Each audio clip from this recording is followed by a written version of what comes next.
Aku rasa kalau aku bertanya dan kalian langsung menjawab nanti, jadi udah jawab aja lah setahu kalian. Ataupun kalau nggak tahu kalian jawab belum tahu gitu. Jadi biar aku bisa ganti ke slide selanjutnya. Oke, ini balik lagi ke teknik pemeriksaan fesesnya. Jadi kalau metode natif ini tujuannya untuk memeriksa serta mengidentifikasi secara kualitatif dalam artian untuk mengetahuinya parasit atau yang kita amati sekarang telur cacing gitu. Lalu keunggulannya itu dia seperti yang efisien, yang paling banyak alat dan juga biaya. Dia juga motas dari parasit ini dapat diamati dengan jelas. Karena kalau natif dan dia infeksinya berat, terus ditemukan cacing yang masih kecil-kecil bergerak-gerak, dia tuh motilitasnya itu lebih lebih aktif kalau dibandingkan sama yang sudah kalian sentrifus dengan gula jenuh ataupun dengan sedimentasi. Lalu kelemahannya, ini sampelnya itu harus dalam keadaan segar. Nah, kenapa? Karena kalau eh, feses kalian udah lama nggak awetin atau ya udah pokoknya kalian biarkan aja itu dia telur cacingnya bisa rusak sejujurnya. Jadi terkadang yang kalian temukan kemarin ada telur cacing ya yang dindingnya udah mulai koyak tapi dia morulanya masih cukup jelas kayak gitu. Itu berarti eh, karena fesesnya tidak segar.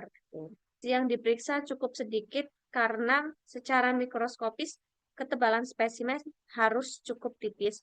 Ini tuh dalam artian eh, karena kita memeriksanya itu kan kalau feses itu kan dia banyak banget debris-debris lain, ada sisa-sisa makanan. Jadi yang diperiksa itu dikit, nggak bisa yang kayak kalian periksa banyak gitu. Karena kalau semakin banyak kalian pakai natif, nanti semakin tebel dan debris-debrisnya itu makin tebel waktu kalian periksa cuman isinya kotoran-kotoran aja. Lalu ini kurang sensitif, kayak perlu diingat ya, pokoknya kalau kurang sensitif itu berhubungan sama keparahan infeksi. Oke, karena azan, aku break dulu sampai masjid sini selesai azan ya.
Oke, bisa aku mulai lagi nggak?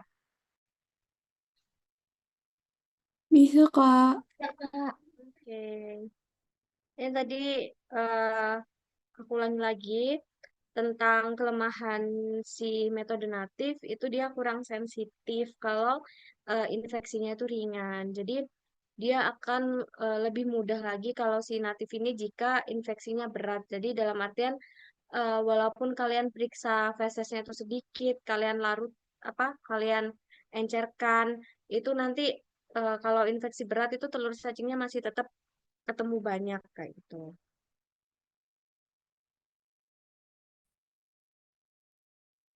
Nah, ini untuk alat bahan metode natif. Ini sejujurnya semua fungsinya ini sama untuk yang kemarin. Jadi sama kayak yang protozoa kemarin. Nah, fungsinya ini mau aku jelaskan lagi atau kalian mau nyontek dari laprak sebelumnya? Nyontek aja, Kak. Oh gitu, oke. Oke, karena mencontek aja, aku tanya fungsinya mikroskop apa?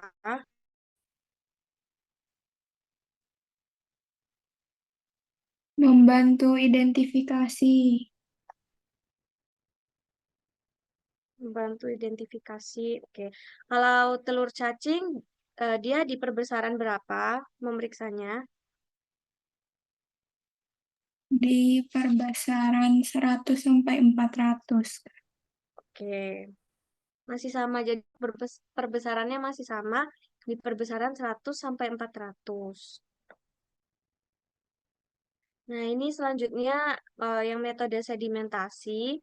Yang mana ini yang aku jelaskan sebelumnya, dia itu menggunakan prinsip perbedaan berat jenis larutan. Jadi, di sini kalau sedimentasi, kita menggunakan larutan yang berat jenisnya lebih ringan.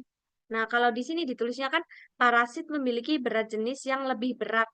Itu sama aja. Jadi, mau kalian tulisnya nanti larutannya yang ringan atau parasitnya yang lebih berat, itu sama aja.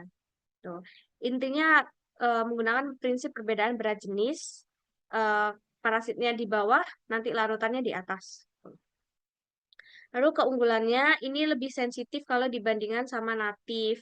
Nah, karena apa? Karena kan kalian kalau sedimen itu kalian sentrifus nih. Nah, kalian sentrifus itu debris-debrisnya yang awalnya masih banyak itu dia biasanya terbuang bersama dengan supernatannya gitu. Jadi makin lama nanti supernatannya itu jernih gitu kan. Jadi semakin disentrifus berkali-kali itu nanti supernatannya makin jernih. Lalu untuk kelemahannya ini eh, sampel kurang sensitif apabila bobot telur atau parasit yang diperiksa terlalu ringan. Ini dalam artian eh, kayak ternyata dia ikut terbuang gitu. Jadi ada telur cacing atau protozoa yang dia kalau di larutannya itu dia lebih ringan daripada larutannya, dia nanti terbuang gitu. Terus prosesnya juga lebih lama dibandingkan metode natif, yang mana kalian tahu sendiri kalau sedimen juga perlu sentrifus gitu. Jadi tahapnya masih lebih lama daripada natif. Terus kalau ini yang aku bilang tadi, kalau seumpama larutannya ini nggak sesuai, ini mempengaruhi hasil pemeriksaan. Jadi larutan yang digunakan itu kalau kalian maunya pakai larutan NaCl biasa atau Aquades biasa gitu, itu bisa untuk si sedimentasi. Tapi kalau kalian udah pakai yang gula jenuh, berarti itu nanti udah beda metode lagi. Nah, ini alat dan bahannya. Masih ingat fungsinya mesin sentrifus?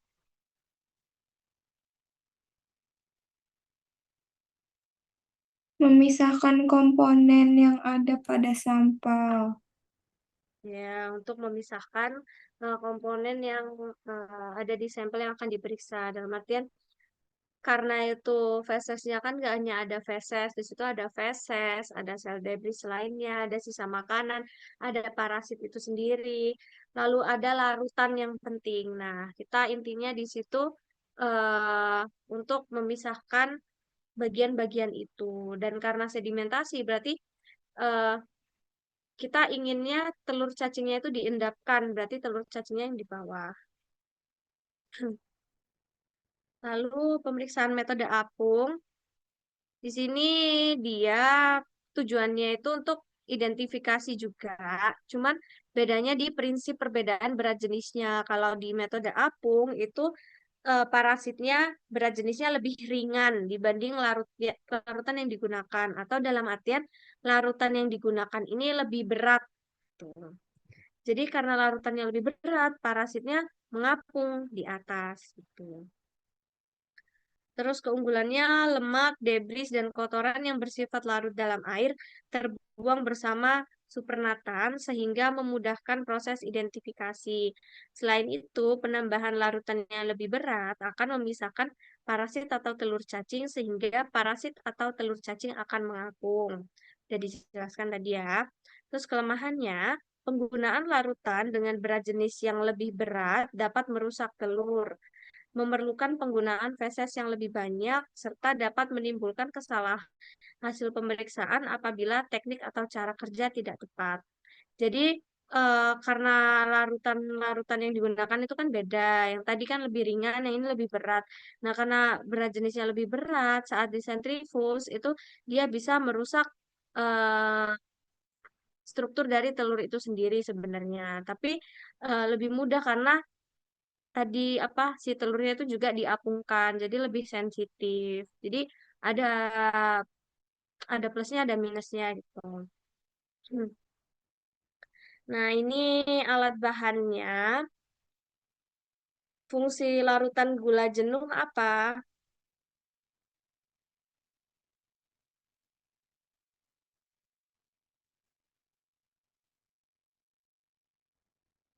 Mengapungkan parasit yang akan diamati. Ya, dia perannya di sini jadi larutan yang berat jenisnya lebih berat gitu. Ini dari tadi Saskia dong ya, yang ikut tutor tuh kayaknya Saskia atau enggak tahu.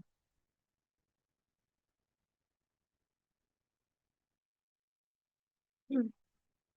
Oke, jadi ini gabungan dalam artian kalau kalian ingat-ingat lagi langkah kerja natif, sedimentasi sama apung itu sebenarnya langkah yang sama, cuman semakin eh, semakin ke kanan, ini dia lebih kompleks gitu, lebih panjang cara kerjanya. Makanya aku tadi bilang natif itu dia yang paling sederhana, karena dia kalau dilihat-lihat cuman sampai sini doang langkah kerjanya. Nah, ini bacanya gimana? Jadi kalau natif, bacanya dari hitam, pokoknya dari atas ke bawah.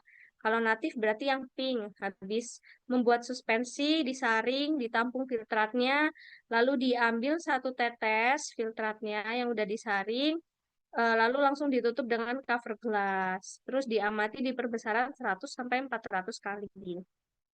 Kalau yang sedimentasi berarti bacanya dari atas sini terus turun ke bawah. Jadi hitam, hitam, hitam, biru, biru gitu. Jadi setelah bikin suspensi, lalu disaring, ditampung filtratnya, terus filtratnya dimasukkan ke tabung sentrifuge, lalu disentrifuge sampai supernatannya jernih. Lalu kalau udah jernih, supernatannya dibuang, disisakan sedikit, diaduk menggunakan pipet. Sebenarnya bebas kalian mau ngaduk pakai apa, cuman karena kalian pakainya pipet, ya diaduk menggunakan pipet. Lalu diambil sebanyak satu tetes sampel, kemudian diteteskan ke atas objek gelas dan ditutup dengan cover gelas. Diamati di perbesaran 100 sampai 400 kali. Nah, kalau yang apung berarti hitam, hitam, hitam, hijau, hijau, hijau. Langkahnya kayak gitu. Jadi bedanya setelah disentrifuge sampai jernih nih, supernatannya dibuang, lalu diisi ulang dengan larutan gula jenuh. Ini lalu disentrifuge dan kalau sudah ditambahkan larutan gula jenuh lagi sampai larutannya ini rata sama mulut tabung. Lalu ditutup dengan cover glass, didiamkan 5 menit. Kalau sudah cover glassnya diangkat, lalu diletakkan di objek glass dan diperiksa di mikroskop dengan perbesaran 100 sampai 400. Hmm. Nah, aku rasa ini kalian juga udah paham karena kalian udah melakukan ini berkali-kali. Kemarin juga sudah ujian praktikum yang membahas tentang eh, metode-metode ini. Jadi, aku rasa kalian sudah ingat dan sudah mengerti. Nah, ini tambahannya perhitungan telur cacing per gram tinja atau TCPGT. Jadi, TCPGT ini dia tujuannya itu untuk menilai keparahan atau status penyakitnya. Jadi, kalian memeriksa itu sebenarnya bukan cuma untuk mengetahui itu cacing apa gitu, tapi kadang ada juga penelitian digunakan untuk penelitian atau untuk menentukan prognosa penyakit kayak gitu. Jadi keparahannya gimana ya? Udah dihitung tuh telurnya itu seberapa. Nah, di sini kita hitungnya per gram tinja. Jadi sebenarnya cacing tinja yang kalian feses yang kalian gunakan itu seharusnya ditimbang. Jadi nggak asal kalian ambil berapa gitu. Tapi kan kemarin kondisinya sudah ada yang tercampur dengan formalin, sudah ada yang dia keras banget dan lain sebagainya. Tapi seharusnya kalau mau 1 gram itu dia cukup sendok yang kalian pakai kemarin, sendok kecil, sendok makan yang kecil, itu sebenarnya 1/4 sendok itu udah cukup mewakili karena itu around 1 sampai 5 gram gitu. Itu udah ada kemarin kita coba nimbang gitu kan. Lalu keunggulannya ini dia mudah. Jadi metode TCPGT yang kita gunakan tadi, itu dia yang termasuk perhitungannya itu sederhana dan mudah, serta murah. Kenapa murah? Karena sistemnya kita itu pemeriksaannya natif, gitu. Hmm. Jadi dia lebih murah dan mudah. Lalu kelemahannya, proses perhitungan memerlukan kecermatan serta konsentrasi tinggi. Jadi karena kalian itu menghitungnya itu dalam artian dalam 1 kali tetes, lalu kalian periksa PET gitu. Nah, itu berapa yang kalian temukan? Tuh. Jadi kayak periksanya itu semua gitu loh. Semua lapang pandang yang 1 tetes itu tadi periksa. Nah, jadi untuk alat bahannya ini tuh sampel feses, pipet, saringan, sendok, air, gelas ada 2, cover gelas, objek gelas, dan juga mikroskop. Nah, untuk fungsi-fungsinya ini dia sama kayak yang metode natif. Jadi nanti kalau aku lupa lapraknya ketentuannya gimana. Untuk yang TCPGT ini dia alat bahannya dia sama kayak yang pemeriksaan natif. Fungsinya juga sama. Nah, langkah kerjanya menyiapkan alat dan bahan, menimbang 1 sampai 5 gram sampel feses. Jadi, kalian harus yakin atau kalian ingat juga feses yang kalian gunakan itu 1 gram atau 5 gram atau berapa gram. Karena judul judul pemeriksaannya aja kan perhitungan telur cacing per gram tinja gitu. Jadi, kita itu ngitungnya dia per gram tinja. Nah, kalau dia sudah lebih dari 1 gram, berarti nanti ada pembaginya. Lalu, langkah selanjutnya membuat suspensi feses dan air dengan perbandingan 1/10 atau 1/20. Nah, ini tergantung sama konsistensi feses. Tapi biasanya kita menggunakan yang 1/10 itu kan, yang kemarin biasa kita gunakan. Lalu, menyaring suspensi, menghitung jumlah tetesan pada setiap 1 mili filtrat. Jadi, kan kalian habis nyaring nih, kalian udah dapat di 2 gelas. Nah, gelas yang hasil saringan, yang filtratnya, itu kalian ambil 1 mili. Jadi, pakai pipet, pipetnya itu kan 1 mili.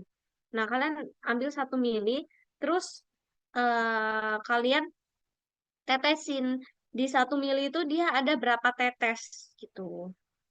Oke, jumlah tetesan pada tiap 1 mili filtrat. Ini bingung nggak? Nggak ya. Jadi filtratnya diambil 1 mili, terus habis itu dibuang-buang. Jadi kayak dihitung gitu loh, dia ada berapa tetes. Nah, kalau udah, satu tetesnya itu diperiksa di bawah mikroskop, lalu kalian hitung jumlah telur cacing yang kalian temukan. Nah, rumusnya ini. Jadi, sebenarnya rumusnya itu banyak, tapi karena aku tadi bilang kita pakai ambil dari satu teori atau satu metode aja, jadi kita pakai rumus yang ini. Ini rumus yang paling mudah. Jadi, N besar kali N kecil dikali 10 atau 20. Jadi, untuk yang N besar, ini tetes setiap 1 mili. Jadi, yang tadi kalian lihat, kan pipet pipet yang nggak standar atau kayak pipet kita yang masih pipet plastik itu kan dia kadang itu jumlah tetesnya itu beda-beda gitu loh setiap 1 mili. Jadi kalian hitung dulu dalam 1 mili itu ada berapa tetes. Contoh kalian nemu kalian ada 20 tetes gitu. 20 tetes. Setelah itu kalian waktu nyari telur cacing di dalam satu tetes itu tadi, itu kalian nemu telur cacing contoh ada 20 juga gitu. Nah, jadi berarti N besarnya jangan 20. Telur cacingnya kalian menemukan 30 gitu. Nah, jadi N besarnya tadi 20 karena jumlah tetesnya 20, terus N kecilnya ada 30 karena kalian nemu telur cacing 30 gitu. Dan ini ngitungnya itu sesuai jenis telur cacingnya. Jadi kalian kalau periksanya telur cacing A, berarti yang dihitung yang A. Lalu ini ada dikali 10 atau 20. Nah, kenapa dikali 10 atau 20? Karena kalian kan lakukan pengenceran kan, dalam artian kalian menambahkan air juga tadi. Nah, kalian kalau pengencerannya 1:10 berarti dikali 10. Kalau kalian pengencerannya tadi 1:20 berarti dikali 20. Tuh. Nah, terus aku ingetin, kan tadi aku bilangnya ini kan rumus TCPGT yang per gram tinja gitu kan. Nah, kalian karena tadi sendok yang kalian gunakan itu kan nggak yang pas 1 gram, kadang itu 5 gram gitu kan. Nah, setelah ditimbang ternyata hasilnya 5 gram, berarti nanti hasil perhitungannya ini kalian bagi 5 gitu. Paham nggak?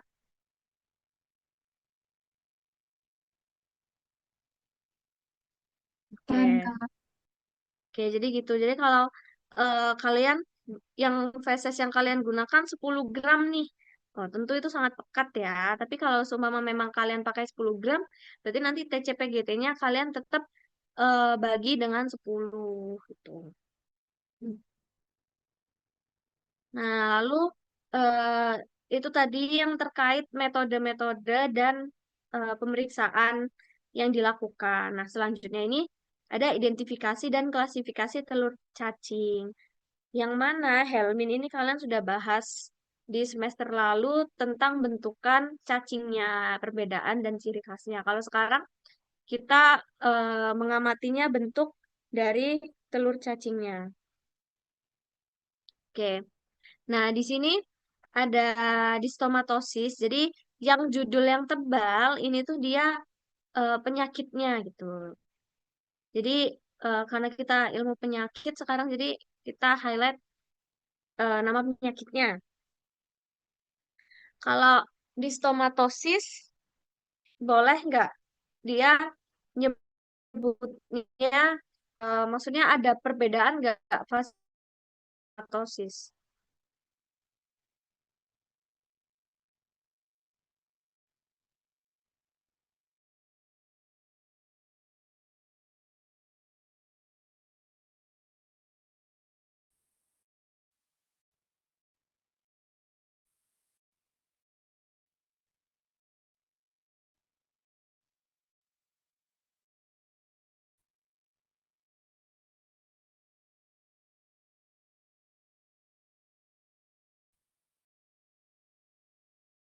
Oh, nggak ada ta. Aji.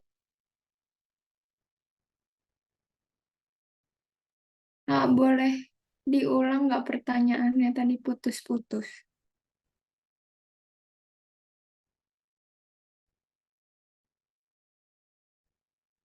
Suara tosis dan fasiolosis itu hal yang ada perbedaannya.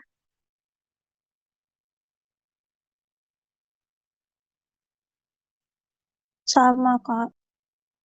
Ya, jadi mau pakai fasiolosis atau distomatosis itu dia sama aja. Cuman biasanya itu kita kalau nyebut penyakitnya gitu kayak, oh ini distomatosis, berarti kita langsung ngeh, oh ini berarti dia karena fasiola atau karena cacing hati kayak gitu. Nah, ini udah kalian pelajari juga tentang klasifikasinya. Dia predileksinya saluran empedu dan juga hepar gitu. Jadi bisa ditambahin ini eh, kurang saluran empedu dan juga hepar. Lalu inang utamanya dia ada sakado, anjing, kucing, kuda, manusia. Inang perantaranya dia siput, limnea. Terus stadium infektifnya metaserkaria, kepentingannya fasiolosis atau distomatosis. Lalu untuk kontrolnya pemberantasan inang, pemberian mineral oil, dan juga hexaklorofen. Nah, ini distomatosis.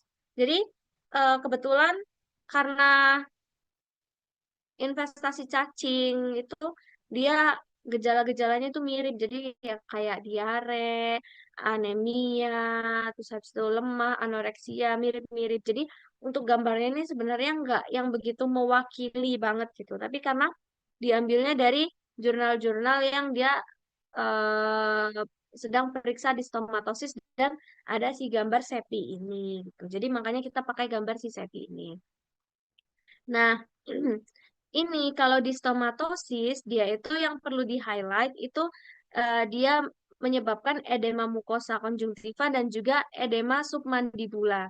Jadi submandibula eh, edema submandibula atau batal jauh ini dia di submandibulanya itu dia bengkak. Jadi kelihatan kayak eh, kalian kalau tahu penyakit gondongan, pokoknya dia yang ininya kayak membesar gitu. Nah, itu kalian kebayangnya kayak gitu. Jadi atau kalian bisa Google gambar batal jauhnya itu kayak gimana. Jadi kelihatan jelas di submandibulanya ini dia lebih bengkak gitu. Nah, itu khasnya di stomatosis. Ini nanti kalau ada studi kasus, terus dia senggol-senggol tentang edema submandibula, berarti kalian langsung mengarahnya ke distomatosis gitu. Tapi sebenarnya kalau sampai edema submandibula itu dia perjalanan penyakitnya kronis gitu, bukan yang akut. Lalu ada anemia, ikterus, diare, penurunan produktivitas, hidrotoraks, hidroperikardium, dan juga asites. Nah, hidrotoraks itu kalian ingat atau kalian sudah tahu apa itu hidrotoraks?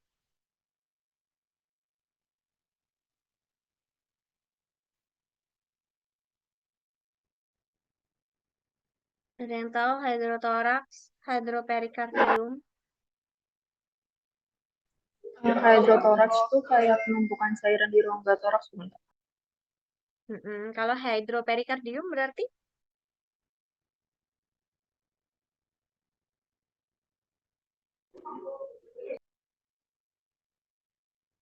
kalau asites Di rongga abdomen bukan, Kak? ya betul. Jadi khusus yang di rongga abdomen dia termnya dia pakai asites gitu namanya. Nah, untuk fasiola itu sendiri dia telur cacingnya seperti ini bentuknya. Nah, kalian kalau berpikir aduh mirip sama yang kemarin gitu. Tapi memang iya sebenarnya karena apa? Karena dia itu yang simple. Jadi telur cacing yang simple dalam artian dia cuman dindingnya tipis ini. Terus dia punya operkulum. Jadi operkulum ini pintunya gitu loh. Jadi kalau dia udah dewasa, maksudnya dalam artian sudah mature, morulanya sudah berbentuk cacing gitu, dia nanti bakal terbuka si pintu operculum ini, terbuka, twing, terus habis itu cacingnya keluar. Tuh. Ini kalau si fasciola.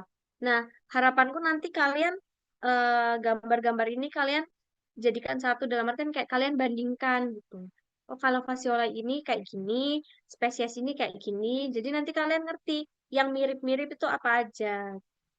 Hmm. Oke, ini yang fasciola. Terus kalau tadi trematoda, kalau sekarang kita udah bahas ke cestoda atau cacing pita. Jadi cacing pita yang kalian bayangkan pita berarti dia yang pipih, terus habis itu panjang bersegmen. Oh, cacing pita yang kita maksud. Dem, lagi-lagi aku bilang ini kita ambil gambarnya ya udah sesuai jurnal yang membahas monesiasis kayak gitu ya. Jadi ini ceritanya itu dia ada leleran. Nah, oke, aku bahas dulu monesiasis ini. Ini karena diakibatkan oleh spesies yang Monesia. Jadi ada Monesia expansa ataupun Monesia benedeni. Nah, terus predileksinya dia di usus halus, inang utamanya Sacchadoruminan, inang perantaranya Oribated mites, stadium infektifnya Cystiseptoid, kepentingnya Monesiasis, kontrolnya di klorofen. Yang lebih lebih mudah itu sebenarnya mengontrol dari inang perantaranya sih. Jadi kalau di sini mengontrol tungaunya.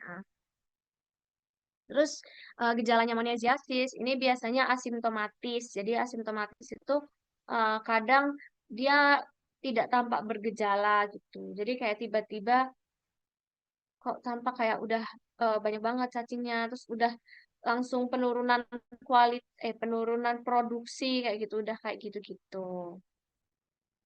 Untuk yang akut, ini biasanya dia menimbulkan gejala akut itu karena intoksikasi akibat racun yang dihasilkan dari ekskresi cacing dewasa. Jadi memang sebenarnya yang membuat gejala-gejala semua ini tuh ya karena ada intoksikasi dari cacingnya kayak gitu. Entah atau ada kerusakan yang disebabkan oleh cacingnya. Sebenarnya itu karena itu kalau muncul gejala-gejala. Terus untuk infeksi ringan ini ada gangguan pencernaan dan juga terhambatnya pertumbuhan. Lalu kalau udah sampai anemia, ada diare, terus diare profus, terus habis itu pertumbuhannya terhambat. Dan untuk monesiasis juga itu pada sapi muda atau masih pedet itu dia lebih fatal juga. Nah, ini bentuk dari telur cacingnya. Jadi perlu diingat-ingat dan apa ya, dicatat gitu. Kalau cestoda, pokoknya dia kalau telurnya cestoda, dia itu akan ditemukan heksakan embrio. Jadi heksakan embrio ini sering banget ditemukan di telur cacing cestoda. Jadi seperti ini. Kalau yang Monesia benedeni, dia tuh cenderung bentuknya kotak. Dilihatnya kotak. Jadi kayak hampir berbentuk kayak kubus gitu kalau dia 3D gitu. Jadi kalau kalian periksa di mikroskop itu biasanya kelihatannya dia bentuknya kayak kristal gini, dia kotak. Terus habis itu kalau yang Moniasia expansa dia berbentuknya tuh segitiga. Nah, ini kalian jangan bingung kenapa kok yang Benedeni dia punya piriform apparatus, terus kalau yang expansa dia punya heksakan embrio itu enggak. Jadi dua-duanya ini punya dua-duanya. Jadi Moniasia benedeni dan juga Moniasia expansa itu sama-sama punya piriform apparatus dan juga heksakan embrio. Cuman dia itu pokoknya piriform apparatus itu dia bentuknya piriform ini yang aku gambar dia yang kayak bohlam atau kalian sebutnya kayak buah pir. Ya, tapi ini jelek banget buah pir ya. Ya kalian imajinasikan sendiri.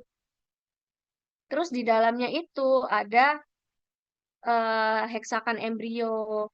Heksakan embrio sendiri itu dia sebenarnya fungsinya untuk membantu pengaitan atau dalam artian kayak perlindungan, biar telurnya bukan perlindungan sih, biar biar dia tuh waktu di dinding dinding usus dia tuh juga bisa bertahan gitu loh atau menempel dia.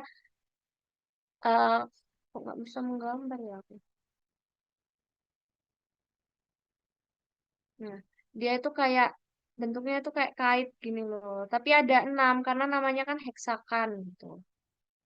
Nah, bentuknya itu kayak gini. Ini kayak kait-kait. Nah, kalau eh, bayangan yang bisa kalian bayangkan itu gambarnya kayak yang aku gambar ini, tapi balik lagi kalau kalian bertemu langsung si heksakan embrio ini sebenarnya tidak sejelas itu. Tapi mungkin masih kelihatan kayak ada ringgitnya ini.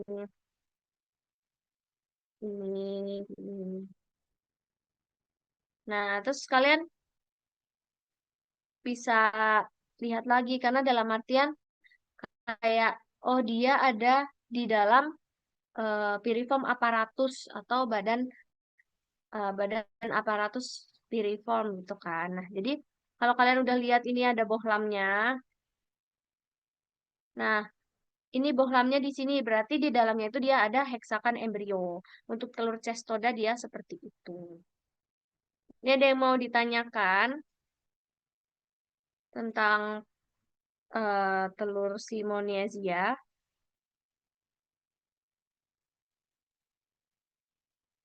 atau aman? Beri beri jawaban, Insya Allah aman, Kak. jempol atau apa gitu. ACC, terima kasih sudah menjawab. Semoga yang sering menjawab dapat pahala dan bisa masuk surga nanti.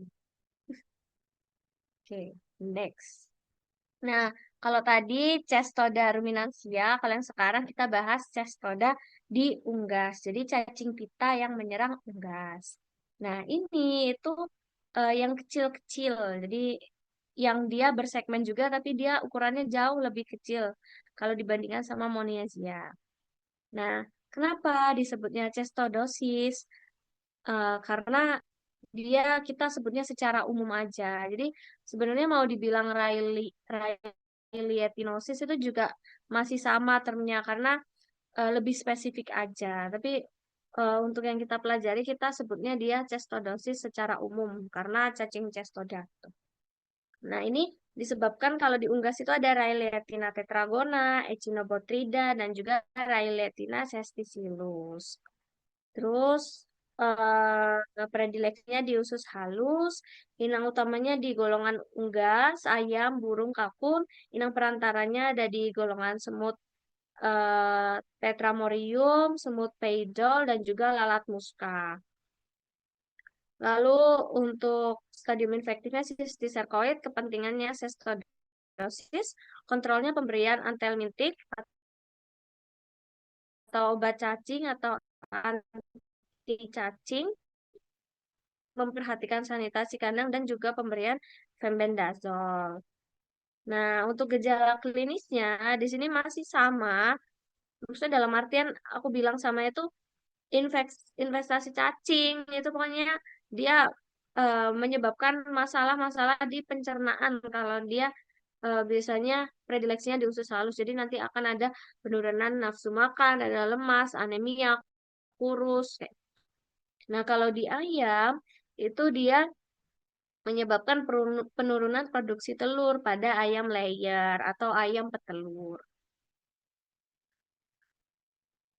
Next. Nah, ini telur cacingnya. Jadi, untuk ciri-cirinya, dia telurnya ini berukuran sedang, berbentuk bulat, berwarna transparan, dan terdapat bentukan heksakan embrio. Seperti yang aku bilang tadi, untuk yang cestoda, pokoknya kalau dia golongan cestoda, dia tuh ditemukan si heksakan embrio. Nah, ini. Jadi, walaupun ini yang nggak kelihatan seperti 6 Kak, tapi dia entah itu dia tertumpuk atau gimana, tapi dia heksakan embrio dia ada kayak 3 pasang gitu loh kait-kaitnya. Jadi ada total 6. Nah, ini kaitnya yang panjang-panjang. Terus ukurannya dia sedang, bentuknya bulat dan warnanya transparan terang. Jadi kalau kalian melihat seperti ini dan inangnya itu diunggas, itu kalian kayak oh berarti nanti diunggas aku bisa jadi menemukan apa aja ini gitu. Jadi kalian diunggas kalian list, terus habis itu di rumit kalian list, terus kemungkinan-kemungkinan bentuk telur cacing yang akan kalian lihat apa aja. Oke, Kak mau tanya, lanjutnya cestoda di mamalia lain. Ini ada, eh iya ada. Bertanya apa? berarti heksakan embrio itu tidak selalu ada di dalamnya piriform aparatus ya? Heksakan embrio dia ada di dalam piriform apparatus. Tapi untuk yang Rayletina itu kadang dia nggak kelihatan ada bentukan si piriform apparatus gitu. Tapi dia selalu heksakan embrio itu selalu berada di paling dalam. Berarti semuanya juga punya piriform aparatus di cacing cestoda. Oh, cacing cestoda, aku lupa. Tapi seingat aku yang selalu pasti ditemukan di cestoda itu sih heksakan embrionya sih. Ntar aku cari lagi ya, karena di beberapa jurnal yang atau beberapa gambar yang ditemukan itu untuk piriform apparatus yang paling jelas kelihatan itu di Moniasia. Oke, Kak, makasih. Oke. Terus selanjutnya ada cestoda di mamalia lain. Ini ada di Pilidium caninum. Nah, di Pilidium caninum ini dia menyebabkan dipilidiasis, predileksinya usus halus, inang utama anjing, kucing, serigala, inang perantaranya dia pinjal, stenosepalides, pulex, dan juga kutu Trichodectes canis. Stadium infektifnya sistiserkoid, kepentingannya dipilidiasis. Lalu gejalanya ini kalau kalian nemu ini sebenarnya gejala gejala khas dari cacingan sih gitu. Itu penderita berjalan dengan menyeret anus. Itu karena si cacingnya itu kan dia kayak berusaha untuk keluar gitu kan. Jadi cacing dewasanya berusaha untuk keluar dan itu menimbulkan rasa yang nggak nyaman di hewannya. Makanya dia ada gerakan seret-seret gitu anusnya. Jadi kayak kelihatan dia jalannya nyeret-nyeret pantat gitu. Itu biasanya karena anusnya nggak nyaman karena kayak gatal atau ada sesuatu yang ingin keluar tapi kayak ih nggak nyaman risih gitu. Terus ada juga berguling-guling atau menggigiti area perut. Itu karena eh, dia merasa kayak tidak nyaman. Dia kan kalau ada rasa sakit gitu. Jadi dia merasa kalian lihatnya dia berguling-guling senang. Padahal itu kalian juga perlu awasi lagi itu hmm, dia berguling-guling karena memang dia suka berguling-guling atau dia tiba-tiba suka gerakan berguling-guling atau gigit-gigit area perut itu berarti ada sesuatu hal yang dia rasakan dan dia cuma bisa mengekspresikan dengan hal seperti itu. Hmm. Terus terkadang dia menyebabkan konvulsi. Jadi konvulsi mirip epilepsi dalam artian ada gangguan ke saraf juga. Terus pada anak manusia ini menyebabkan anoreksia, kurus, discomfort bagian perut. Jadi kayak ada rasa tidak nyaman di perut, terus ada diare, ada nyeri epigastrikum atau nyeri epigastrit, terus ada reaksi alergi biasanya. Karena yang aku bilang tadi cacing juga dia bisa menyebabkan intoksikasi juga. Gitu. Makanya terkadang ada reaksi alergi. Nah, ini bentukannya si telur cacing Dipilidium caninum. Jadi dia itu bentuknya itu satu paket gitu. Jadi yang kalian lihat itu dia satu paket, terus isinya itu telur, telur, telur, telur. Jadi yang dimaksud satu telur itu dia yang di dalam sebetulnya. Jadi yang satu lingkaran ini itu satu telurnya gitu. Cuman karena dia bergerombol bisa sampai 30 telur, jadi dalam satu paket ini kadang kalian bisa menemukan banyak banget dan kelihatan kayak oh ini lebih dari 10 telur gitu. Kayak kelihatan lebih dari 10 dan biasanya itu sampai 30 telur. Nah, terus habis itu dia ada bentukan heksagon embrio. Sebenarnya ada, tapi kalau kalian lihat di sini itu dia tidak begitu jelas gitu bentukan heksagon embrio. Cuman untuk teori saja, kalau dia cestoda berarti kalian harus berharap dia punya heksagon embrio. Hmm. Nah, heksagon larva atau heksagon embrio sama saja. Terus ini nanti diingat-ingat karena ada bentuk cacing yang mirip seperti ini, gitu. Jadi, oh kalian udah terbuka nih, apa namanya, kamus kamus gambar telur cacing kalian. Kalau yang tadi ada yang biasa, ada yang udah segi empat, segitiga, ada yang lingkaran biasa. Nah, sekarang yang dia berpaket dan bergerombol.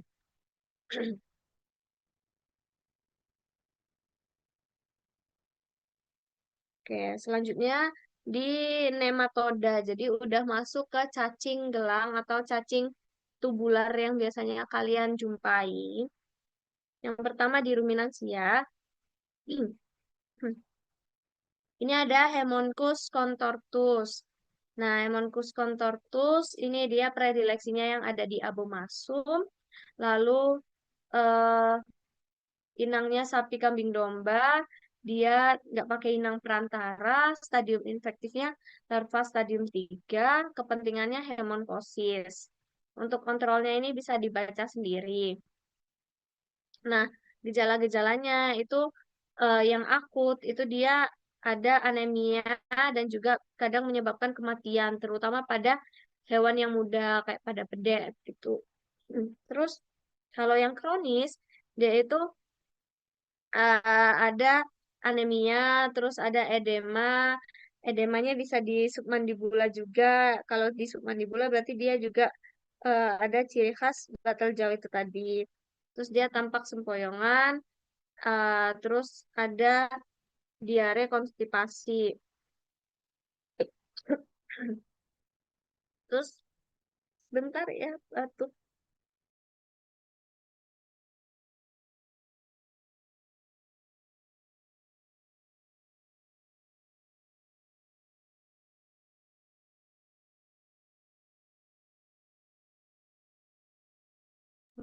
Oke, mohon maaf. Nah, terus setelah itu gejala lainnya, jadi karena dia kelihatan edema dan anemia itu diperiksa dari mukosa-mukosa tubuhnya. Di sini dilihat di matanya juga kelihatan pucat, berarti dia ada anemia gitu. Terus dia biasanya infeksinya itu dia nggak sendirian, jadi kadang si Hemoncus ini ditemukannya itu bersamaan sama spesies dengan famili yang sama, contohnya Trichostrongylus gitu.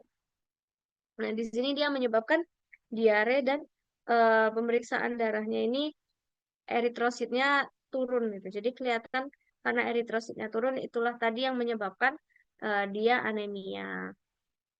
Terus dia kadang kalau di kronis anemia, pembengkakan, lemas, sempoyongan, emasiasi tidak terlihat, terkadang diare. Emasiasi berarti dia nggak kelihatan yang langsung ada penurunan berat badan, jadi nggak begitu yang kelihatan langsung kurus banget kayak gitu-gitu. Tapi kalau dia infeksinya bersamaan sama Trichostrongylus, dia udah bisa nyebabin diare dan juga pemeriksaan darahnya itu benar-benar drastis gitu. Jadi kayak anemianya udah kelihatan berat. Nah, ini bentuk dari Hemoncus contortus telur cacingnya. Jadi telurnya itu bergerombol seperti awan. Jadi di sini dia telurnya juga bergerombol. Jadi bentuknya sama kayak tadi, sama-sama bergerombol. Tapi yang ini tuh lebih bentuknya seperti awan. Maksudnya dalam artian bentuknya kecil-kecil gitu. Jadi gerombol-gerombolannya itu dia bentuknya seperti awan. Lalu dia dindingnya tipis dan juga bening. Dan perlu diingat kalau bedanya sama yang tadi di Pilidium caninum itu, kalau di Pilidium caninum itu biasanya luarnya itu kayak menyesuaikan gitu loh. Kadang paketnya ini dia agak menyesuaikan sama bentuk dari si gerombolan telurnya. Jadi kadang kayak dia cukup meliuk-liuk juga. Terus untuk Hemoncus contortus itu dia ada area bening di dalam telur. Jadi area bening itu ya yang ini yang kalian lihat kayak gini. Ini ada area beningnya. Nah, jadi kelihatan kayak ada jaraknya gitu. Nah, itu bukan sebenarnya itu bukan dindingnya. Jadi ya dia kosong aja. Karena kalau dia dinding itu nanti ada tebel lagi satu lapis lagi kalau dia dindingnya tebal. Lalu ini nematodosis. Jadi di sini penyebutannya secara umum gitu, karena dia disebabkan oleh cacing nematoda, yaitu Strongyloides papillosus. Terus predileksinya di usus halus, inangnya di ruminansia, stadium infektif L3, kepentingan nematodosis. Nah, kenapa digambarkan gambar yang seperti ini? Ini karena si cacing Strongyloidesnya ini dia sudah metastasis dalam artian kok apa sih? Yang sudah menyebar gitu loh. Nah, dia sampai sudah bermigrasi ke area ambing. Jadi yang kalian lihat ini ada putih-putih.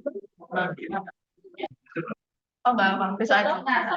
Kamu ini dicariin Biji, Oke, Zea, mau ngomong apa? mau dihukum. So kamu apa praktikum foto? Udah, bisa. Zea, oke. Nah, ini di sini ada kelihatan eh, cacingnya. Jadi di sini kasusnya itu dia udah yang berat sampai sudah pergi dari habitat aslinya. Dia udah bermigrasi ke tempat lain. Terus gejalanya itu ini gejala yang common gitu loh, diare, muntah, anoreksia, penurunan berat badan kayak diare, anemia, anoreksia, penurunan berat badan, penurunan produksi, penurunan eh, pertumbuhan kayak gitu-gitu. Jadi kayak cacingan-cacingan yang seperti kalian tahu pada umumnya. Terus ini ada si bentukan dari telur cacing Strongyloides papillosus. Ini nggak selalu dia bentuknya larva. Jadi kadang juga bentuknya morula. Cuman karena dia juga tergolong cepat dan waktu di feses itu kadang sering ditemukan yang dia bentuknya masih di dalam telurnya gitu si cacingnya. Jadi kelihatan kayak ada telur cacing terus di dalamnya ada bentukan cacingnya. Nah, di sini untuk Strongyloides itu dia telurnya lonjong, terus ada bentukan larva cacingnya. Nah, kalian juga selama ini kan bertemu banyak bentukan-bentukan nih kalau memeriksa feses. Itu kalian eh, sering-sering lihat lagi gimana bentukan telurnya yang kalian sering kelirukan dengan gelembung-gelembung air gitu. Jadi biasanya ada kalau di telur itu nanti berarti dalamnya kemungkinan ada morula-morulanya. Kalau gelembung berarti nanti kayak cuman kosong aja atau kelihatan kayak dia ukurannya kalau gelembung terlalu besar dan lain sebagainya. Terus ini askariasis. Jadi di sini penamaannya sesuai ngikutin sama apa namanya? ordonya gitu. Jadi kayak secara umum askariasis. Nah, yang ini disebabkan oleh Toxocara vitulorum. Nah, ini dia inang utamanya sapi, zebra, kerbau, terus kepentingannya askariasis, stadium infektifnya L3. Jadi kebanyakan kalau nematoda itu dia stadium infektifnya L3. Terus ini dia gejala askariasis, dia ada diare, warnanya kayak lumpur. Terus habis itu dia ada kolik. Nah, tapi dia kalau ada kolik itu berarti kalau yang sudah sampai obstruksi usus. Jadi kalau sampai eh, obstruksi itu kan dia udah nutup jalan gitu loh. Intinya itu di usus itu karena saking beratnya infeksinya, itu si cacingnya itu udah nutupin jalan usus. Jadi itu bisa menyebabkan kolik juga. Jadi selama selama cacingnya itu masih belum belum menyebabkan obstruksi itu gejala kolik ini jarang ditemukan. Terus dia kurus, lemah, terus ini khasnya, jadi khas yang ditebel-tebelin ini, itu khasnya, dia nafasnya berbau seperti asam butirat, kayak bau asam, apa ya, nggak enak, ya, ngat gitu loh, kayak bau keringat, tapi lebih lebih asam dan lebih kimiawi banget gitu aroma asam butiratnya gitu. Nah, ini ciri khususnya bentukan dari si telur lebih ke ini bentukan perkara sih. Jadi toksokara yang lain di spesies di inang yang lain kayak Toxocara cati, Toxocara canis itu juga nanti bentuknya mirip-mirip. Pokoknya Toxocara itu dia ada bentukan pitted surface-nya. Jadi kayak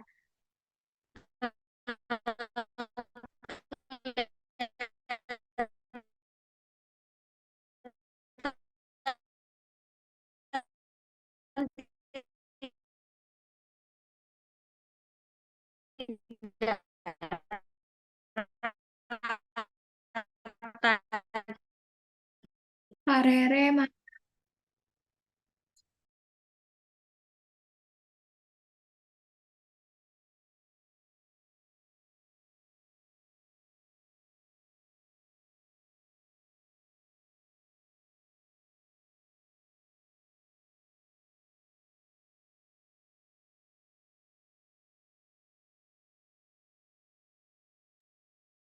Kak Rere.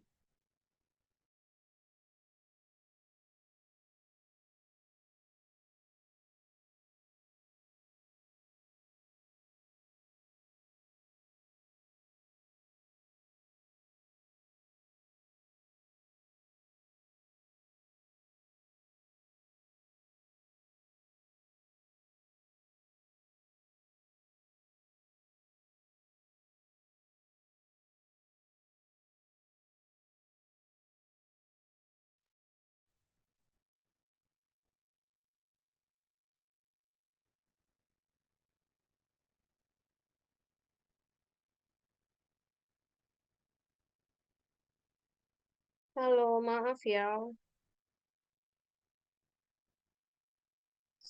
Tadi sampai di mana ya?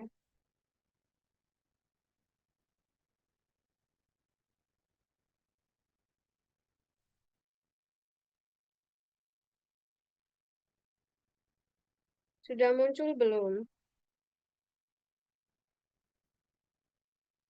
Udah, Kak. Oke. Hmm. Jadi, eh oh iya, tadi sampai di telur dari Toxocara vitulorum. Nah, sebenarnya untuk telur-telur Toxocara yang genusnya sama, dia itu juga punya piris semua. Tergantung inangnya gitu. Karena kalau kalian nemunya di sapi kambing domba ya biasanya yang vitulorum. Tapi nanti kalau kalian carinya di cacing, di kucing, itu berarti nanti berarti dia Toxocara cati kayak gitu-gitu. Kalau di anjing berarti Toxocara canis. Jadi dia tuh kelihatan bentuk ringgit-ringgitnya itu dia kayak kecil-kecil gitu. Karena nanti spesies yang satunya dia ringgit-ringgitnya itu kayak lebih berjarak dan lebih besar. Ini yang Toxocara, pokoknya yang Toxocara dia ringgit-ringgitnya itu kelihatan masih tampak bulat. Nggak yang sejelas itu ringgit-ringgitnya. Ini untuk Toxocara. Terus ini ada Trichuris ovis karena dia kita bahasnya masih yang di sapi kambing domba. Terus ini penyakitnya trichuriasis, stadium infektifnya larva stadium 3. Ini gejala-gejalanya masih sama, cuman ini eh, ada bahan kayak kalau akut ini berarti yang dalam artian 200 sampai 300 cacing itu udah menyebabkan diare, hemoragi. Jadi kayak dia diare yang ada pendarahan gitu. Karena dia akan merusak dinding-dinding usus. Jadi terkadang itu ada pendarahan. Terus habis itu kalau kronis ini dia yang udah berat. Dalam artian udah lama, dia udah banyak berkembang si cacing-cacingnya. Jadi ada 6.000 sampai 13.000 cacing. Jadi udah yang di tahap sampai dia menimbulkan kematian gitu. Terus waktu postmortem kadang ditemukan sesitis atau radang sekum. Jadi makanya nanti kalau kalian bedah saluran cerna, terus kalian eh, periksa-periksa mukosa-mukosa dari saluran cernanya. Apakah ditemukan hemoragi atau kadang ditemukan kayak ada granulomatus kayak gitu. Kuris office. Jadi semua trikuris dia bentuknya seperti ini. Jadi nanti tergantung sama hostnya aja. Jadi kalian kayak di buku dibaca-baca lagi ada trikuris apa aja gitu. Jadi di sini dia bentuknya kayak lemon telurnya, kayak lemon dalam artian dia agak lonjong gitu. Terus oval ya. Oval seperti tempayan atau buah lemon, dindingnya 2 lapis berwarna coklat kekuningan, terus dalamnya agak transparan dan kedua ujungnya ada polar plak. Jadi polar plak itu dia fungsinya mirip sama operculum tadi. Dia sebagai pintu juga. Jadi tempat keluarnya telur. Jadi yang lemon-lemon gini itu nanti dia biasanya Trichuris ovis. Tapi ada spesies lain yang bentuk telurnya tuh mirip kayak gini juga.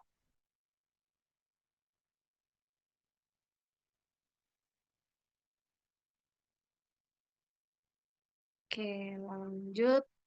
Ada nematoda yang di babi. Nah, ini yang aku maksud. Dia askariasis yang disebabkan oleh Ascaris-suum. Ascaris-suum itu yang kalau kalian ingat dia yang bentuknya putih, panjang, besar. Gitu. Jadi yang kayak gini.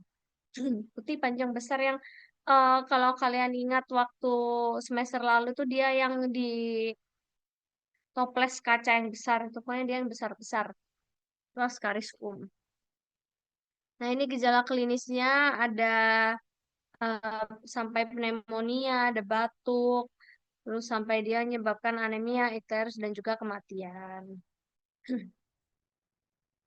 Nah, ini eh, bentuk telur cacingnya yang tadi aku bilang, dia kelihatannya mirip sama pitted surface gitu, tapi sebenarnya ini tuh banyak lapisannya gitu. Jadi berkelok-keloknya ini lapisan-lapisannya dia yang paling paling luar itu ada si albumin sheet-nya. Nah, ini yang aku gambar di sini. Ini maksudnya tuh kayak jarak gelombangnya itu dia lebih besar biasanya. Kalau Toxocara jarak gelombangnya itu dia lebih apa deketan. Kalian kebayang nggak maksudnya jarak gelombangnya jauh sama jarak gelombangnya deketan? Kebayang nggak?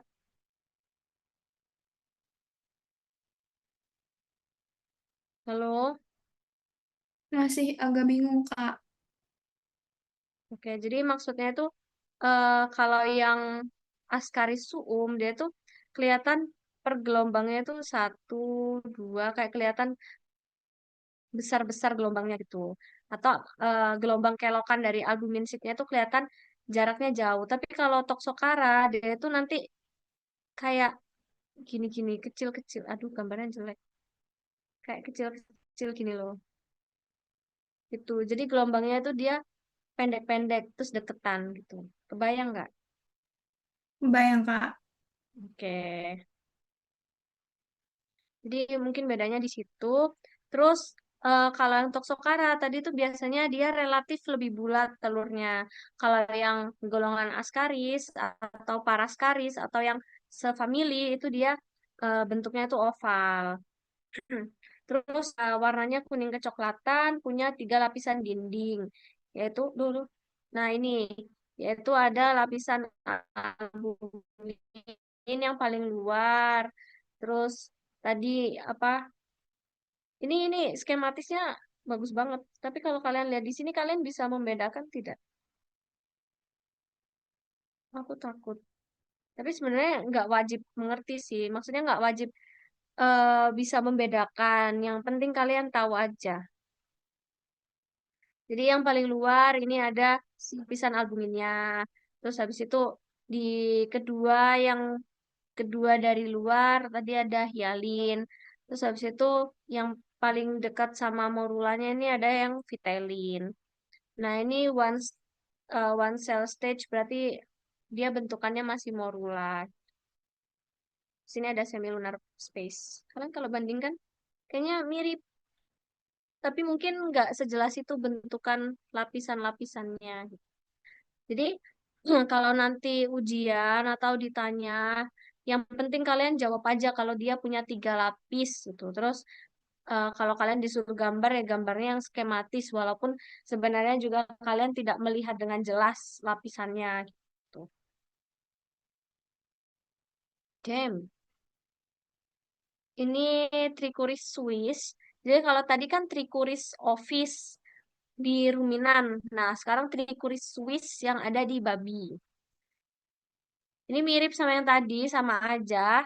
Cuman bedanya kelihatan dia si cacing-cacingnya kan. Nih, dia nempel-nempel di dinding mukosanya. Nah, ini bentukan. Jadi semua yang trikuris dia bentuk telurnya itu seperti ini. Dia punya polar plak di dua ujungnya. Terus di dalamnya ada morulanya. Jadi nanti kalau kalian lihatnya bentukan seperti ini, ya kemungkinan trikuris atau kapilaria gitu. Tapi nanti menyesuaikan sama inangnya aja. Kalau diketahui inangnya babi, berarti dia trikuris Swiss. Kalau domba, sakado, berarti yang eh, trikuris office. Hmm. Terus selanjutnya, ini cukup banyak ya teman-teman. Allahu Akbar. Semangat. Terus ini selanjutnya ada Ankylostomiasis karena Ankylostoma duodenale. Nah, di sini dia menyerang babi dan juga manusia. Gejalanya ada ground itch. Dia tuh ada rasa gatal di kulit atau di titik atau lubang kecil tempat masuknya larva. Terus dia juga gejalanya ada rasa tidak enak pada saluran pencernaan, entah itu kembung atau dia ada diare gitu. Terus anemia hipokromikrosit. Ini tuh kalian cari aja di Google hipokromikrosit itu dia berhubungan sama bentuk jumlah warna kepadatan si sel darah merah. Jadi nanti kalian bakal belajar tentang makrositik, mikrositik, hipokrom dan lain sebagainya. Jadi kalau jenis-jenis anemianya gitu. Nah, tapi kalau yang ankylostoma duodenale dia itu yang anemia hipokrom mikrositik. terus disebabkan gangguan respirasi.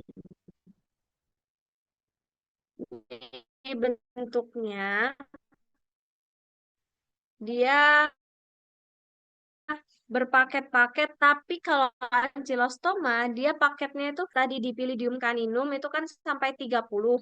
Tapi kalau dia itu kayak cuman kelihatannya dia ukurannya segini contoh. Nah, jadi kayak besar-besar. Gitu. Tapi kalau kalian bandingkan sama Dipilidium caninum, nanti dia bakal ukurannya tuh lebih kecil dan dia lebih banyak gitu. Jadi waktu kalian lihat itu kayak kelihatannya dalam satu paket itu telur si Dipilidium caninum lebih banyak kalau kalian bandingkan sama Ancylostoma.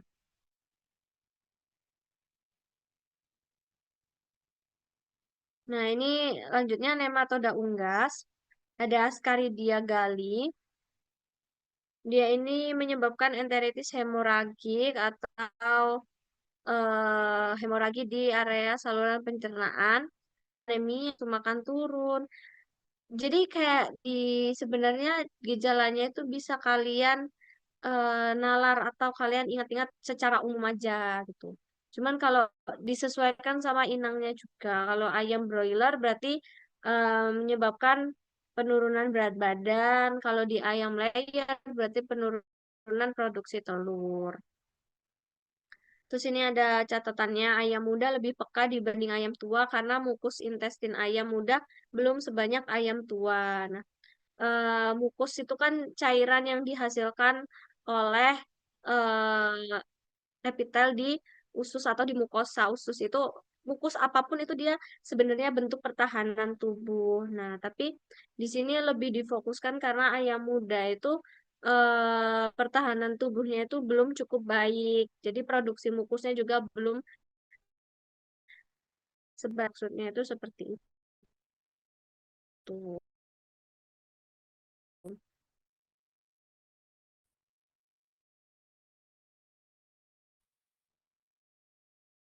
Nah, terus eh, Caridia ataupun Ascaridia bentuk inangnya lagi. Tasnya jadi bukan yang kayak kalau kalian ingat Eimeria atau Isospora, dia yang nggak punya dinding berlapis gitu. Nah, di sini dia tuh kelihatan ada jarak dindingnya, terus bentuknya dia oval. Ini di dalamnya dia si morula-morula yang udah jadi blastula dan teman-temannya itu. Dia lagi perkembangan. Terus selanjutnya ini ada heterakis.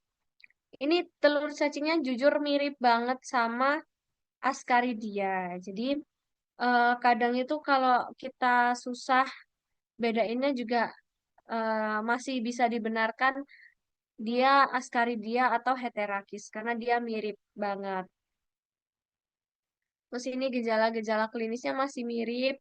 Postmortemnya dia ada penebalan sekum, ada hemoragi. Nah, terus perlu diingat kalau Heterakis gallinarum dia itu karier atau dia pembawa Histomonas meleagridis. Jadi kalau kalian ingat protozoa Histomonas, dia biasanya si Histomonas meleagridis dia itu ngikut di telur cacing Heterakis gallinarum. Jadi kadang kalau dia lagi bawa histomonas atau protozoa histomonas, dia itu kadang di sini itu ada bentukan kayak titik hitam gitu. Jadi di dindingnya ini kadang itu kayak ada benjolan hitam-hitam gitu loh. Itu kalau dia lagi bawa si histomonas meleagridis gitu. Dan itu juga yang jadi tanda sih sebenarnya kalau kalau ada histomonasnya berarti dia yang heterakis gitu. Karena dia bentuknya kan mirip sama yang Ascaridia gitu kan. Jadi keberadaan si histomonas ini membantu untuk mengidentifikasi si heterakis. Terus dindingnya juga tebal, mirip banget sama si Ascaridia kali. Terus ini kapilaria di unggas. Nah, aku kan tadi bilang dia ada selain trikuris, ada yang dia punya polar plug juga seperti ini. Cuman disesuaikan aja sama inangnya. Kalau inangnya dia babi berarti trikuris Swiss. Kalau inangnya dia sakado berarti yang trikuris office. Loh, tapi kalau ketemu bentukan telur yang dia punya polar plug 2 juga, tapi di ayam berarti dia yang telur kapilaria. Jadi disesuaikan aja sama inangnya. Dan ini bukan yang kayak oh berarti polar plaknya di sini cemet atau datar. Kalau yang di trikuris apa menonjol itu enggak. Ini emang beda-beda aja. Kebetulan yang di kapilaria dia bentuknya seperti ini. Sebenarnya juga semua mirip kayak yang trikuris juga mirip kayak ini. Cuma kalian harus tahu aja kalau kondisi-kondisi bentuk telurnya itu enggak 100% yang sama seperti itu. Ini di mamalia lain ada Toxocara. Yang aku tadi bilang Toxocara canis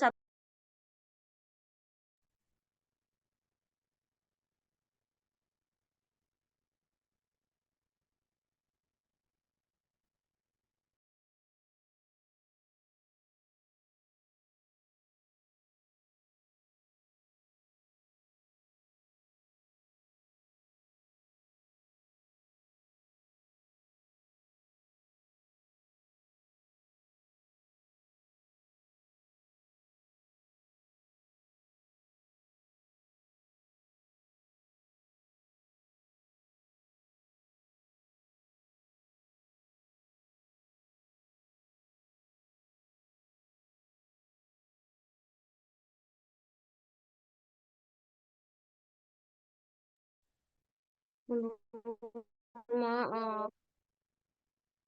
Atau mungkin next nanti kita mau tutor offline atau bagaimana kita agendakan aja karena kalau online sinyalnya busuk sekali.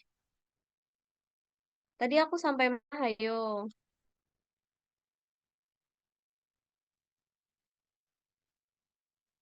Sampai Toksukara, Kak. Oh, iya, betul. Ya. Oke, aku lanjutin. Nematoda di mamalia lain itu ada Toxocara. Kayak aku bilang tadi, cara Toxocara lainnya itu ya maksudnya ini. Jadi kalau tadi bahasnya Toxocara yang ada di babi gitu. Itu berarti sekarang kita bahasnya di mamalia lain di anjing dan kucing. Nah, dia bentuknya seperti ini. Sama, jadi semua Toxocara dia mirip semua. Dan lekukannya itu kayak ini menurut aku dan cara aku menggunakan Toxocara Ascarissuum gitu. Lihat dari lekukannya. Nah, kalau yang Toxocara itu lekukannya cenderung lebih kecil-kecil. Jadi kayak lebih sering gitu loh lekukan-lekukannya. Tapi kalau si Ascarissuum dia lekukannya lebih besar-besar. Ini Parascaris equorum, dia mirip sama Ascarissuum tapi dia di kuda. Ini jujur nggak jelas sih bentuknya si Parascaris equorum, tapi dia albumin sheetnya kelihatan tebal. Kalau kalian bandingkan eh kayak ini lekukan-lekukannya nggak begitu jelas kelihatan sih aja gitu. Tapi di sini ada bentukan tebalnya dia, yaitu ada albumin sheetnya. Jadi kalau kalian nemu bentukannya kayak gini, tapi di babi berarti ya udah itu Ascarissuum. Tapi kalau di kuda berarti Parascaris equorum. Jadi kayak disesuaikan aja sama hostnya. Karena nanti juga semua spesies itu mirip-mirip semua gitu. Ini wow, aduh Allahu Akbar. Ini dia sampai udah kelihatan di bawah kulit Ankylostomiasis karena ankylostoma. Cuman ini nemunya di manusia gitu kebetulan. Jadi gambarnya pakai kaki manusia. Nah, ini bentuk ankylostoma. Tadi juga udah dibahas ankylostoma. Dia telurnya berpaket-paket. Berpaket-paket. Oval, dindingnya satu lapis, transparan, terus paket telur lebih besar. Jadi kalau dibandingkan sama Dipylidium caninum, ancylostoma itu telurnya lebih besar. Otomatis isinya lebih sedikit kalau dibandingkan sama Dipylidium caninum. Oke, selesai. Oke, ini prosesnya aku rasa soalnya juga tidak.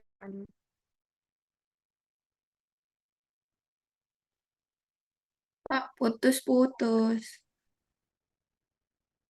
Oh, oke, aduh, ya Allah, Allah Akbar. Kita post test ya, tapi nanti aku tunjuk.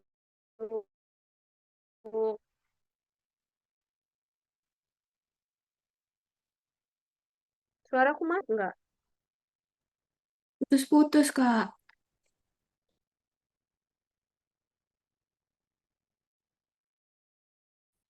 Aku sudah ganti wifi padahal. Masih putus-putus, ta? Sudah lumayan, Kak. Oke.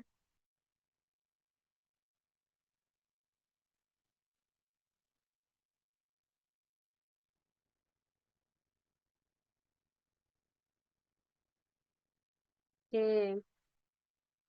Udah siap ya? Aku tunjuk loh ya.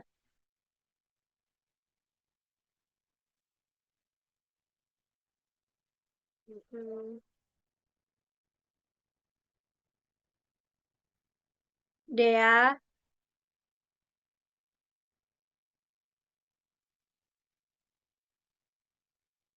Dea,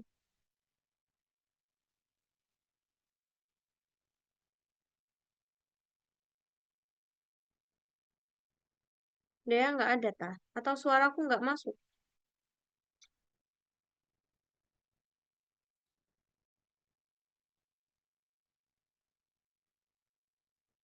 Halo, suaraku masuk nggak?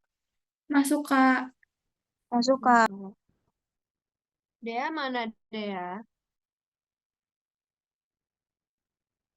Ini kalian kenapa? Tidak tahu, tidak menyimak, terus yang aku panggil tidak muncul. Ada apa?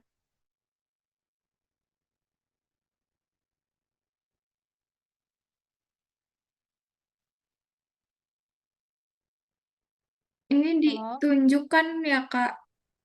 Iya. Atau kamu mau menjawab, ta? Strongyloides bukan, Kak? Longiloides. Pasti karena kamu berpikir kalau dia di dalamnya ada bentukan cacingnya. Nah, Betul. selain itu, kalian juga perlu lihat dinding dinding telurnya karena ini cukup terlihat ada dinding. Kalau yang strongyloides tadi,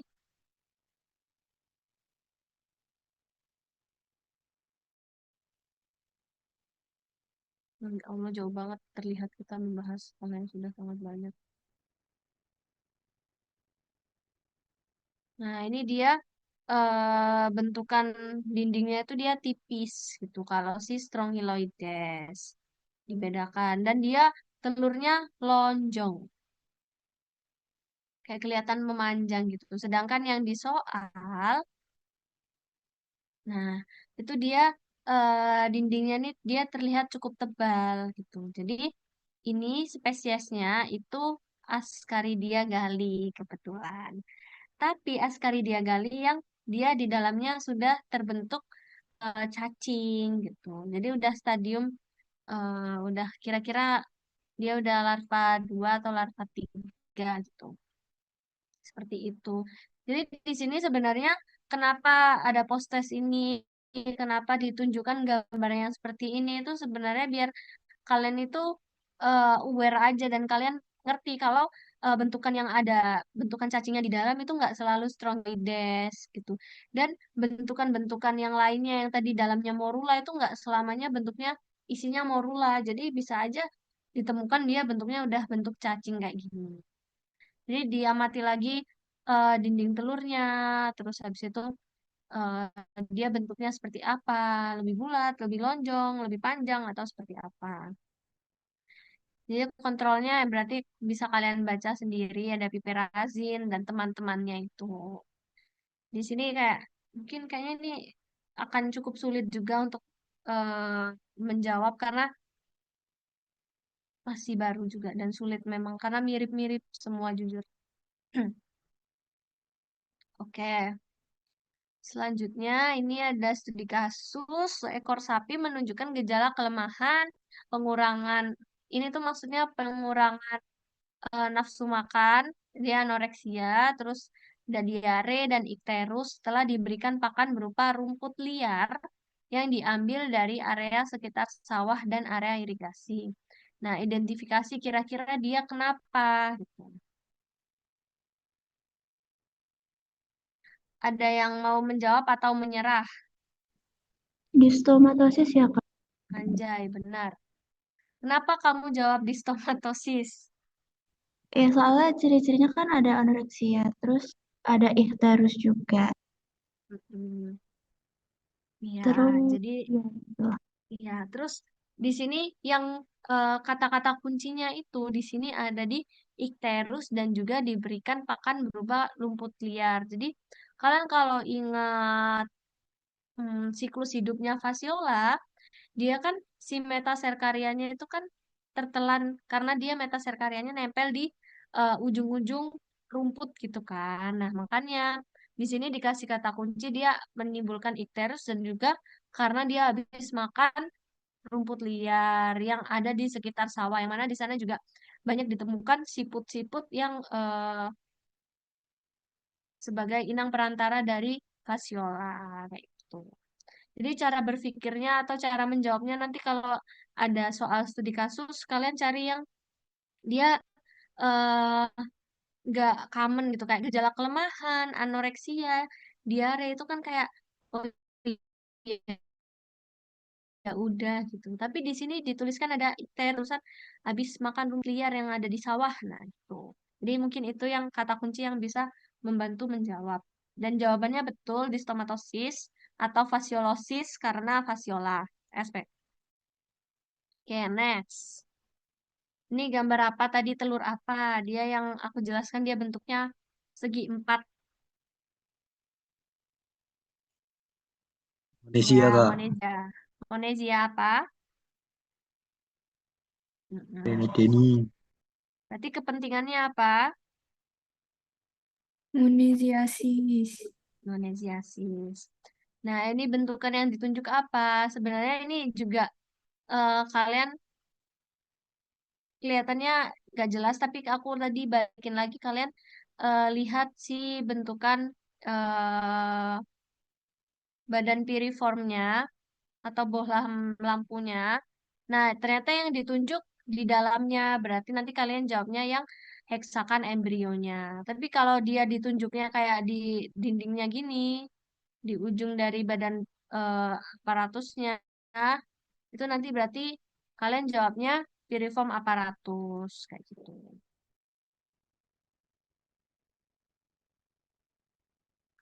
Oke. Terus ini hostnya kucing, loh. Dikasih clue hostnya kucing. Kira-kira ini telur dari apa? Lihat dindingnya. Dia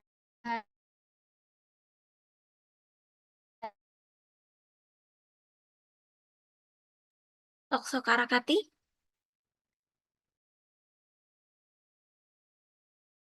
tidak rata, wah seperti apa? Toxocara vitalorum ya, Kak. Genusnya clue host kucing. Toxocarakati.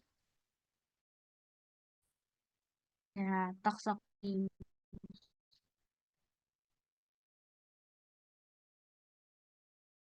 Kan genusnya betul Toxocara. Di host, oh hostnya kucing gitu. Berarti kalian langsung tambahin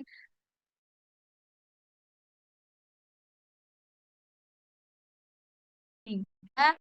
Ciri khususnya dia ada bentukan surface. Kalau kali uprak, terus habis itu disuruh menunjukkan ciri khususnya, berarti kalian tunjuk sih fitted surface-nya itu yang ini. Gitu. Jadi bentukan yang berliuk-liuknya ini. Gitu. Oke, seperti itu.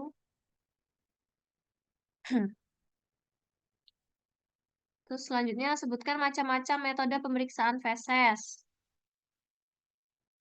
Udah sebutkan aja deh, karena ini sudah di Natif, sedimentasi, sama apung. Sama ya, itu. ya untuk metode pemeriksaan fesesnya natif, sedimen, dan juga apung. Untuk perbedaannya, kalian sudah paham atau perlu dijelaskan lagi? Oke, aman. Terima kasih jempolnya. Metode pemeriksaan feses apa yang cocok untuk memeriksa feses yang terindikasi terinfeksi telur cacing dengan ukuran ringan? Jadi di sini itu eh, berat dari telur cacing itu beda-beda. Tapi di sini diketahui kalau telur cacingnya itu eh, positif atau indikasinya itu telur cacingnya yang ukurannya ringan. Berarti mendingan pakai yang mana? Natif, sedimen, atau apung? Menurut kalian yang mana?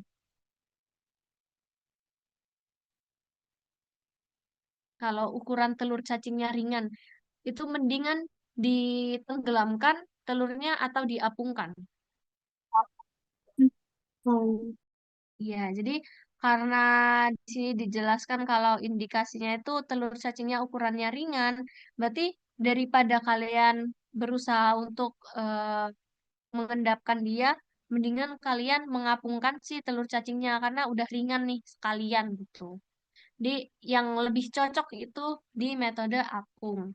Untuk cara kerjanya eh, seperti biasa sudah ada di PPT juga gitu. Jadi aku harap kalian mengerti, hafal, dan memahami. Ini apa?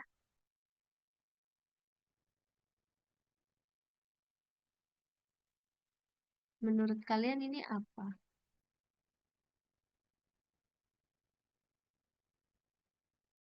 Yang aku bilang tadi, kadang paketnya dia mengikuti bentuk telurnya.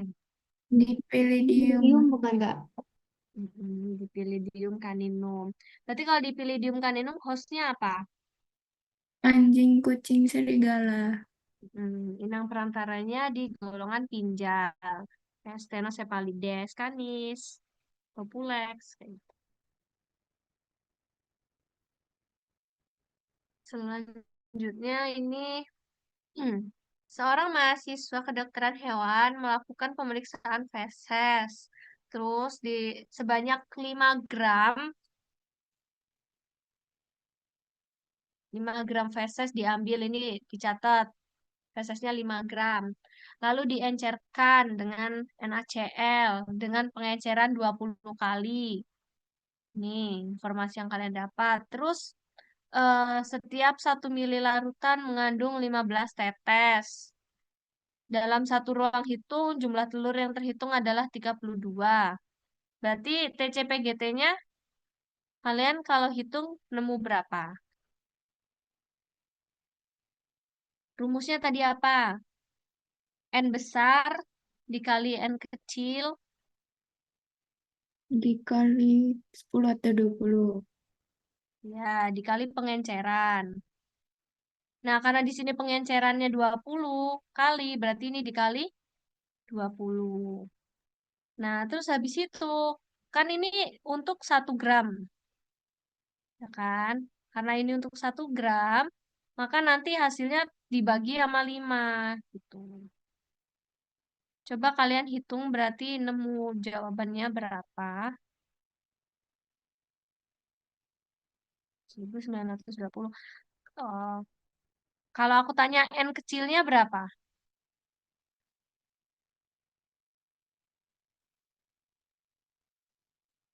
N kecil artinya?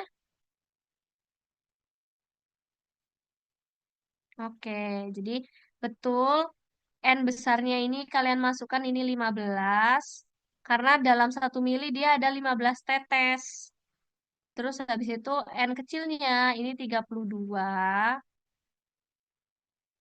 Terus habis itu karena dia diencerkan 20 kali. 20 kali itu dalam artian berarti dia bikin suspensinya itu 1:20 gitu. Jadi fesesnya 1, terus airnya itu 20 kayak gitu. 20 sendok satu, yang fesesnya 1 sendok gitu. Maksudnya pengenceran 20 kali. Terus dibagi 5 karena apa? Karena dia menggunakan 5 gram feses gitu. Kalau seumpama dia eh, diketahui dia menggunakan 3 gram feses, berarti nanti dibagi 3 gitu. Nanti kalau dibagi 3 hasilnya berapa? Kalau dia ternyata menggunakan 3 gram feses. 3.200. Jadi tinggal dihitung aja 15 kali 32 kali 20, 9.600. Terus habis itu dibagi berapa gram yang dipakai. Oh, 3 gram berarti dibagi 3. Kalau 5 berarti dibagi 5. Untuk perhitungannya bisa dipahami atau enggak? Atau masih ada yang bingung tentang perhitungan TCPGT ini? Bisa, Kak. Oke. Ya, alhamdulillah sudah di penghujung PPT yang ini cukup panjang memang karena materinya alhamdulillah